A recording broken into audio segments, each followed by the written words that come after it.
Here are the signs, the clear signs that you emasculate your husband and are expressing toxic femininity in your marriage, which we already know we have these behaviors, but the purpose of this video and everything that I teach and share in my videos is for us to take the flashlight out and face these things about ourselves as women, because as long as we deny them, we can't change them.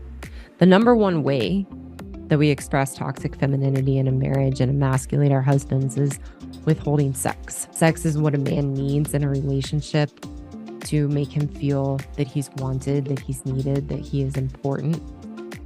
It doesn't take that long. It's real simple.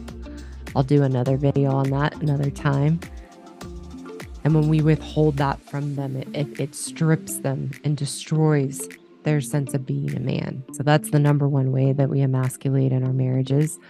Another big one, I'd say second to withholding sex, is withholding fun.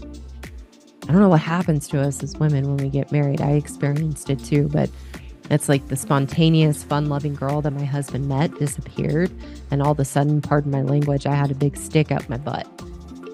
And I was the fun police, and anything fun was like irresponsible and not something that I wanted to share or be doing with my husband. And he's left wondering, what happened to the girl that I met who liked to have fun and go out and be spontaneous and was lighthearted? Well, unfortunately, that's the facade that we wear to get the man. And then as soon as we get the man and we get married, we drop that facade, and it's incredibly emasculating to our husbands.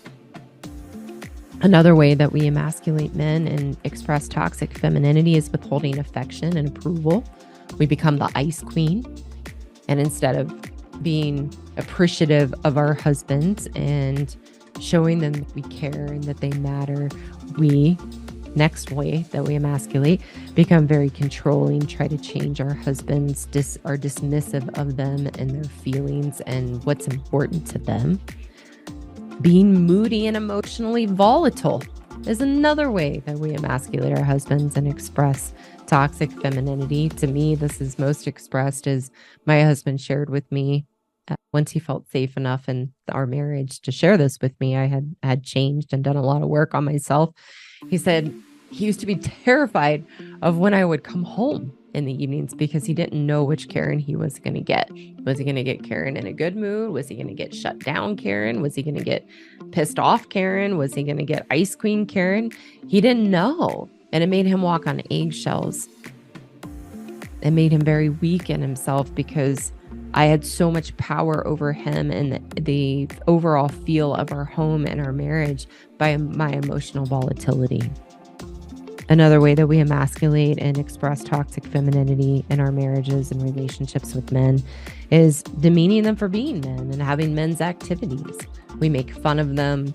We get upset with them if they go and play golf or play video games or go hang out with their buddies and have a beer and watch football. And we want them to give all of that up, which is part of what they enjoy as men. But we demean men for their activities and the things that they enjoy. Another way that we emasculate men and express toxic femininity, we try to get them to open up and share their feelings with us. I'm not saying men shouldn't open up and share their feelings, but with their wives or their partners, that's not the appropriate place to do that. I used to drag things out of my husband and get him to open up and share with me his deepest fears and doubts and difficult feelings. And then I would use those as the weapon against him.